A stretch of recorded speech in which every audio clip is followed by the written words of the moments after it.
la semaine, il y a plusieurs activités. Donc, si vous voulez, il y a des concerts gratuits, des animations gratuites.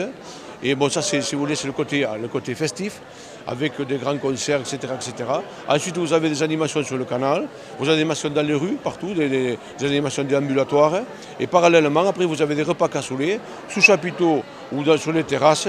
C'est des cassoulets qui sont validés. Et donc, les gens, si vous voulez, allient un peu le plaisir gustatif au plaisir festif. Voilà. Vous l'avez compris, la 11e édition de la fête du cassoulet s'est déroulée à Castelnaudary du 23 au 29 août dernier. Un événement rythmé par de nombreuses animations, des concerts, des bandas, mais aussi au Halles de Verdun, le village des villages, l'occasion pour les villages environnant Castelnaudary de se mettre en avant. Chaque village qui s'est inscrit dans la manifestation met en avant, met en relief un trait particulier du village ou une organisation du village ou un choix par exemple sur un thème précis du village. Voilà, et le défend et donc le présente aujourd'hui. Voilà.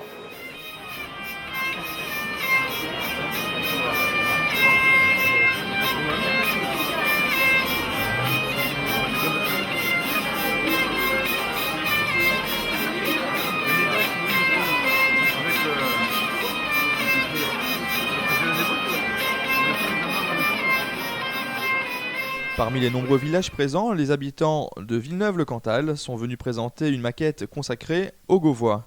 Depuis 10 ans, nous participons aux diverses fêtes du cassoulet, à la fois à travers des chars et du village des villages.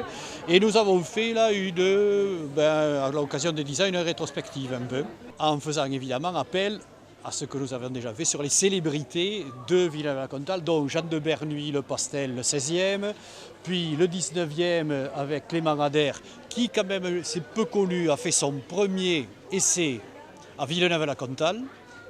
Vous avez tout le détail là. Puis ensuite, la vigne. Villeneuve était un pays de vignes autrefois et alimentait Castelnaudary. Malheureusement, il n'y en a plus. Et donc, petite... Oui.